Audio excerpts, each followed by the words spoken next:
He has spoken on the topics faith, family and freedom in Cuba, Belgium, Brazil, Congo, UK and all over the USA to crowds from 14 to 40,000. International leadership speaker, trainer and coach. Author of Learn to Raw Leadership, Attitude Hack, Author of Learn to Raw Leadership, Attitude Hack, Live a More Excellent Life, 5 Battle Strategies of a Victorious Warrior. 2021 President's Lifetime Achievement Award recipient.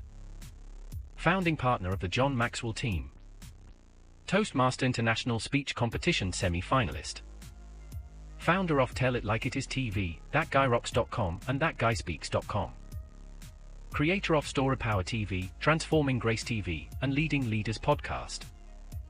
Producer of 4 TV programs and podcasts for Liftable TV and World Trumpet Television as well as multiple social media channels. Please help me welcome J Loren Norris. My stepdad used to say all the time, do something, even if it's wrong. I never really got that. I mean, why would you want to do something if you know that it's wrong? But there is another aspect to that, do something. And that's what I want to talk about in this episode of Leading Leaders. Stay tuned. Subscribe now for our extensive video library of leadership lessons promoting faith, family, and freedom.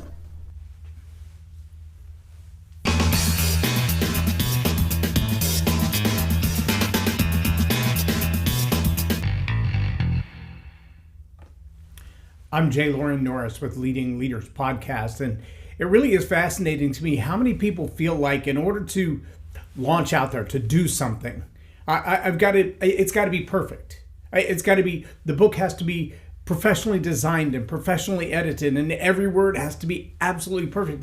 It has to be exactly the right number of words with exactly the right kind of chapters, and every chapter heading has to be the perfect headline, attention-grabbing, that I want it to be before anybody ever sees the draft. Now, the challenge is, specifically speaking of a book, that almost never happens in the vacuum of all that's going on in your own head, at your own desk, in front of your own keyboard. All of that fantastic impact usually happens when the committee of the editor and the graphic designer and the publicist come together with the author and say, we want to extract more, we want to squeeze more out of you to get this to the next level. Let's take the raw material that you've put together and let's make it even better. But for those who feel like waiting for perfection is their only hope for getting it right, the challenge is that's just another form of procrastination. To do it better later sometimes means to not do it at all. This podcast is a good example. It's really easy to look at it and go, you've been doing this for a minute now. You don't have 10 million followers. You don't have 10,000 subscribers, and you're not being viewed all over the world by everybody in the world. So why do you bother? Well, early on, before I went afoul of the algorithms of the social media little g gods, I did have 500,000 views per video. And apparently I said something that offended somebody somewhere on some other planet. I don't know. But I do know that I regularly get emails, messages, letters in the mail with a book attached to people who say, I've only been able to do what I do because you won't quit doing what you do. Or it's tempting sometimes. I get up early in the morning and look at the video cameras in the studio and I think, why? It's not like 5,000 people are on live. It's not like when I jump on here to do this, I don't see a single comment. Right now, Facebook says one person's viewing, and it's probably me because I'm monitoring the stream. That's it. Okay. But see, there's all that unknown activity that happens behind this. And in all honesty, if I were to look at all the things that I could do in this world to contribute to the impact of somebody else's life, it's really not a super hard thing to do. Oh, it's frustrating to not have the kind of instant accolades and instant awards. We live in a society where we expect if I pop it in the microwave, when it comes out, it's a full turkey dinner. Well, it doesn't work like that. Life doesn't work like that. But let me tell you what else doesn't work like that. Getting things done. If you wait until it's perfect or it's complete or everybody's looking, chances are you'll never do it. It's fascinating having toddlers around the house. Sometimes the toddler realizes, and this is not just one, there's all of them seem to do this, ages like 1.5 to 5. If there's a conversation going on and they're not the topic of that conversation, they will scream at the top of their lungs until they become the topic of the conversation. They don't even care if it means that they're going to get in trouble, if it's going to be negative. At least they have the attention of their world. And I know there are people who their good deeds follow the same MO. They're not doing what they're doing because it's a good thing. They're not doing what they're doing because now is the time that it must be done. They're doing what they're doing to get more attention, to get more people to look at them, to get all eyes on them. And now that all eyes are on them, can they actually deliver something worth all eyes being on them?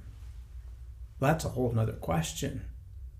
But see, when you look at the needs in our world, there are a whole lot of things. I mean, surely you can't help everyone. You can't heal every wound. You can't solve every problem. No leader can. There is no one person, not a president, not a king. There is no ruler of the free world at this moment that could just snap their fingers, flip a switch, push a button, turn a dial, and make all the problems of everyone go away. However, what you cannot do is nothing. If your neighbor is in trouble, if your neighbor needs help, think of the disasters we've seen just in the last 30 days in the Carolinas, in Virginia, in Tennessee, in Georgia, in Florida. Just the natural disasters there. Think about the wars all over the world. Think about the terrorist activities that are happening in our own backyard. If there was one thing you could do, if you could make a meal for someone. My son-in-law recently had to have surgery and have part of his leg amputated. That's an emotionally destructive season of life. And with 3 little boys at home, and with a wife who's in nursing and works a lot. And so he's having to reinvent his own world. How do you get around with a chair or crutches? And his friends from church, friends from work, her friends from school, they started a meal train. And they would make meals for them every other night of the week and bring them to the house and leave leftovers and leave so that he didn't have to stand up and try to cook with one leg, and his wife didn't have to come home and cook dinner when she got home. And that seems like a really small thing. When you're making dinner for your family, make an extra dinner for another family. That's not going way out of your way. It's not a super hard thing to do, but it requires that you take action. It also requires that you care about other people and not just yourself. It also requires that you have the gumption to say, I want to help even if I get no attention at all. Even if there's never a brownie button, a trophy, an award, there's nothing on the backside of this that says, hey, look what I did. I served at a banquet a couple of weeks ago, well, it's last weekend, where the whole theme of the banquet was love your neighbor. And the question was, what does it mean to love your neighbor? A lot of people ask the question, who is my neighbor? That's a valid question too, but what does it mean to love your neighbor? And she actually handed out a postcard with a bunch of things on the back that you could do that are not expensive. They are not time consuming. They are not overwhelming projects that take an assignment of 1,000 people. No, it's something that you could do today, I could do today, that would make a difference in the life of somebody else. Leaders are action takers. They don't wait for the world to point at this problem and go, see, there's a problem. You got to do something about it. Again, I come back to the disasters in the Carolinas. If you just look at the people who are stepping up to help right now, they're doing what needs to be done, not for the glory, not for the headlines, not for the promotion, not because it's making them a lot of money. In fact, for most of them, it's probably costing them money out of their own pocket to help others, but they're doing something. Now, I can tell you when I was in the Congo, we were asked to come and train leadership to the parliament. And in one particular meeting, we were talking about getting involved in local government. And this was the mayor and his cabinet of a town of about 4.5 million people. And there were other leaders from regions nearby where their mayors sent them as delegates. And we're just talking about the very basics of leadership. In a government where they've been under royalty rule by foreign nations for many, many years, it's only been, 60 years now that they've been free and democratic, if you will, to lead themselves. And so this idea of self-governance, this idea of doing it yourself, it's a little bit of a new thing because they've always waited for somebody else to provide the solution, somebody else to solve the problem, somebody else to take care of things. And the evidence was painfully clear. At one point, I commented to the entire crowd. Again, these are all, by the standards of their nation, very wealthy people, very successful people, elected officials, very powerful people. And I said, here in this little town of 4.5 million people, right in the center of town is this beautiful fountain covered with 1-inch blue tiles. It's gorgeous. It's probably 10 or 12 feet high with a statue on the top. And I can only imagine what the photos of that fountain looked like in the early days. I've seen a couple of them, but they're not like the early days. They're like 40 years ago. And, water flowing from the top, and you could see all the hotels and the bustle of people in the open market around it. And it looked very nostalgic, very almost like you would see in France or Belgium or most of Europe. And probably because in that season of their history, France did kind of own that part of the Congo. And so King Leopold made sure that everything happened the way that it was supposed to, that it was all under his thumb. But as that rule was brought out and Belgium and France extracted themselves from the politics and the financial support of the nation had to make way on their own. And when I was there in 2017, standing at that fountain, it was filled almost to my chin with garbage. Not with water flowing from the top, but garbage. Household, street level garbage. Open your snack as you're walking or your drink as you're walking, and when you're done, you just chuck it over your shoulder.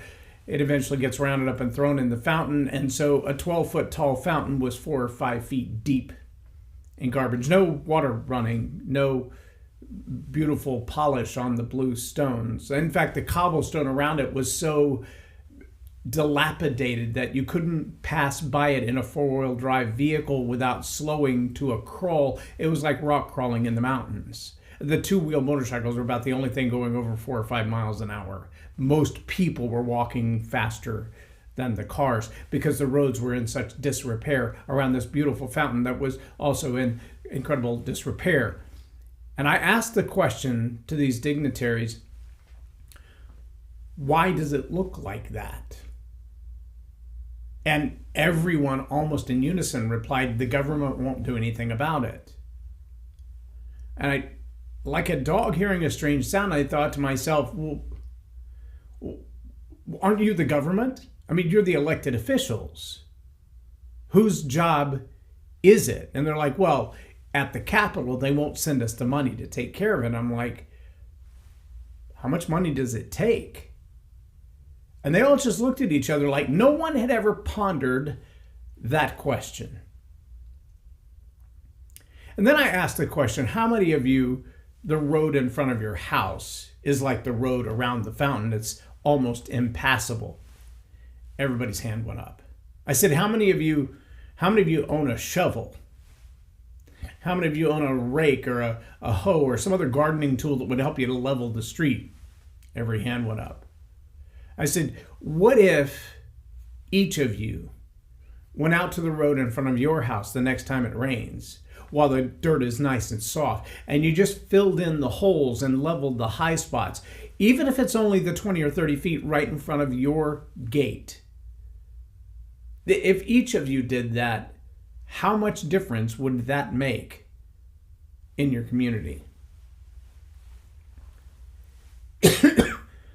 I was speaking a foreign language, but you would have thought I was from another planet. The looks that I got.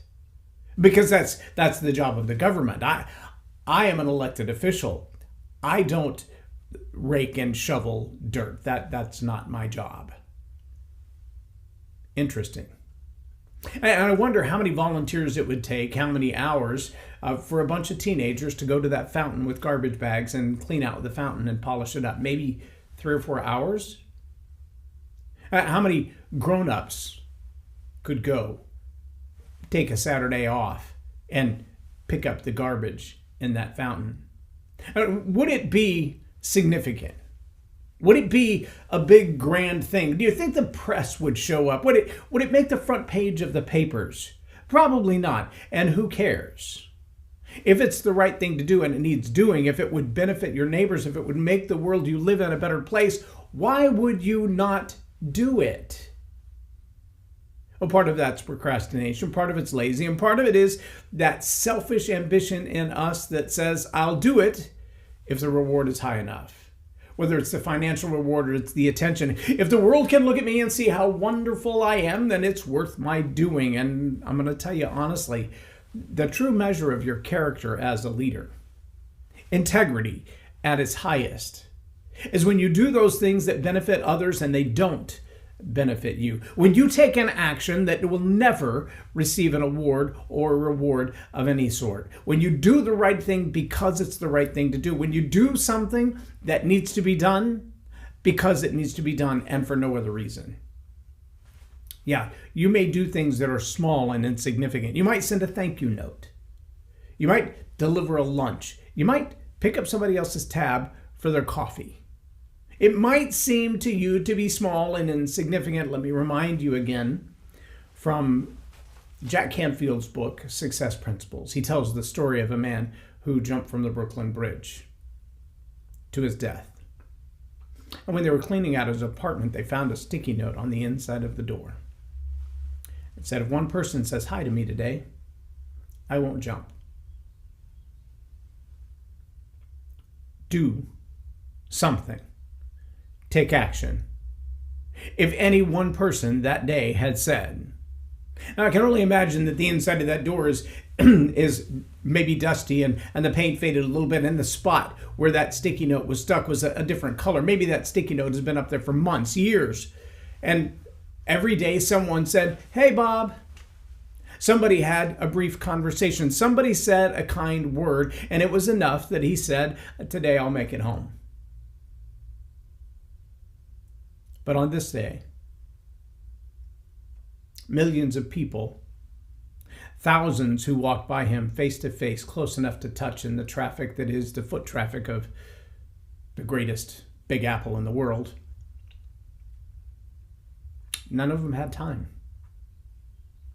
All of them too distracted, too busy with what's going on in their own world, too self-focused, too self-centered, so upset with life that I just don't have the energy to care about somebody else. I certainly can't take the time to love my neighbor with a hello. That's a stretch. Recently in this small town that is our hometown where the studio is located, I was walking back from getting my morning coffee and I passed a gentleman on the street and I said hello. And he stopped me by putting his hand on my arm. And he said, you're the first person who's even acknowledged that I'm here today. And we stood in the street for almost 20 minutes and just talked about being veterans, about living in a small town, about what life was like before. Wasn't it expensive 20 minutes for me? I didn't miss any appointments. I didn't lose any customers. It didn't cost me a thing. Except caring enough about somebody else to do the little things that seem insignificant. They seem small. They seem like nothing. In fact, most of the time when you're done doing something like that, you think, that was nothing. I could do that all day long. Then do it. But the truth is, you may have just saved a life. The life of someone that, to you, as an absolute stranger, doesn't mean a hill of beans. Took 20 minutes of your time, 2 minutes of your time, 30 seconds of your time to say hello, to be kind, to open a door, to buy a coffee, to offer a handshake, a hug when it's appropriate. But for them, perhaps it was a life-changing moment. Just the idea that in this moment, I've been seen. Someone else cares that I'm alive besides me. Do something. Doesn't have to be extravagant. You don't have to get paid for it. Doesn't have to be earth-shattering. You don't have to have 20 million followers. Trust me, if there's a message burning in your heart and you can't not say it, turn on the video camera and do it. Put your phone on a tripod, stack it up against a stack of boxes or books, and hit record, hit play, hit go live. Share what's on your mind. Let the world know that you care about somebody other than you. Get out of your box. Get out of your comfort zone. Do something for somebody else. Take your garbage bag, walk through your local town square, and pick up the garbage. If there's not any there, go to the next town over. If you got absolutely nothing to do, take your garbage bag and walk down the highway. I don't care what state you're in. There's litter on the highway because there are inconsiderate people that live around us. And while it will seem to you to be insignificant, I'll take you back for a moment to a guy by the name of Rudy Giuliani. When he was elected as mayor of New York City, they had a massive crime problem in the early 80s. Massive crime problem. Violent, old ladies being beat up by teenage thugs, kind of violent crime. Just senseless crime. And one of the theories that Rudy Giuliani brought forward was what he called the broken window theory. And his theory went like this. If there's a window and it's broken, and the hooligans see that nobody's going to do anything about it. Maybe it even got broken by accident. But if it goes a couple of days without being fixed, or a couple of weeks without being fixed, or a couple of months without being fixed, next you see more broken windows in the same building. And then eventually you'll see graffiti on that same building. And then not long after that, you'll see drug dealers at that same building. You'll see prostitution around that same building. Because here's what you've told them by leaving the window broken and unrepaired. Nobody cares about that building. Nobody cares about the area around that building. And soon the trash will pile up. The crime will pile up. The gang activity will pile up. And it all starts with a broken window that goes without repair. And so Rudy Giuliani's first move in policing was, let's make our neighborhoods look like we're proud to live in them. If you see a broken window, call the city. We will send someone to fix it. I don't care if it's on your neighbor's house or an abandoned building down the street from you. We will come, we will clean up around it, we will clean the windows, we will repair the windows, we will keep the building looking like someone cares about it. And it worked. Between that and some of the other policies they put in place, in a matter of about 5 years, the crime rate dropped by 50 to 60%. Folks, that's huge. Violent crimes, petty crimes, all of them went down. Because it started with understanding that how the neighborhood looks is a big difference. And if you could take a garbage bag, or you could take a scrub brush, or you could take a broom, and just clean up the area immediately around you, that will make an enormous difference. I also remember driving through the capital city of the Congo. And in the capital city, Kinshasa, about 11 million people in that town. I remember driving through certain parts of the neighborhood where the trash was just kicked up against looked like a tornado had come through and just blown all the trash against the curb. There were giant pits where dumpsters used to be that were buried 6 and 7 feet deep on top of the dumpster. And on a regular basis, they would light those piles on fire and burn them. There were no landfills or no sanitary dumping grounds. Sometimes the city would just gather all that stuff together, push it up with a front end loader, and set it afire. But there were other parts of town where, as you would drive through town in broad daylight or in the late evening, you would see the lady of the house with a broom in the middle of the street, sweeping from the center of the street all the way to the curb, down the sidewalk in front of her house, cleaning all of the trash, bundling it up, putting it in a bag, and preparing it to be taken away or put in a burn barrel in her own yard and done away with. But it wasn't just the big trash elements. It was every little scrap of paper, every candy wrapper, everything that blew into the yard, and all the dust swept clean. I mean, you could sit on that sidewalk and not worry about your clothes, kind of clean. Why? Because it's her home. Because she cares about that space. Well, what if the action you take is helping someone else to do the same thing? Mowing the neighbor's lawn, doing something for them that has no payoff for you. Look, if you're a leader in this world, don't wait for the grand accolades. What if they're never coming?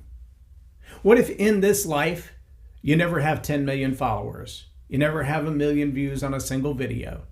You never have the accolades of the big awards or the certificates to put on your wall. You never make the front page of the newspaper or the headlines. You never get the news interview. None of that ever happens for you. But in the next life, everything that you said you stood for was demonstrated by the small things that you did, because you took action when action was needed. You didn't wait silently by for somebody else to take action, or somebody to approve your action, or somebody to tell you that's a great idea, I think a lot of people are going to notice. No, you just recognized a need and you filled it, and that was it. Doing that consistently, that's what makes you a leader. Doing that consistently is what demonstrates your integrity. Doing that consistently is what causes people to gather around and go, I like the way you do that. I want to be a part of it. And almost every nonprofit, almost every charity, almost every major influential do-good organization has started just like that. A couple of people, a handful of people who said, I'm not going to sit back and watch all of this go wrong and do absolutely nothing. The one thing you cannot do is nothing. So do something. Start something today, even if you're by yourself for now. Just do the next right thing. I'm J Loren Norris with Leading Leaders Podcast for Tell It Like It Is TV. Have a blessed day.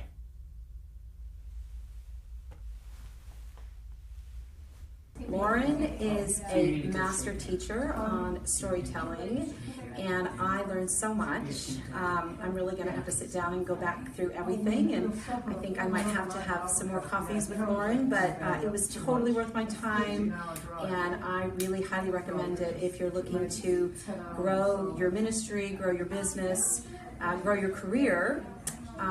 Loren will serve you well.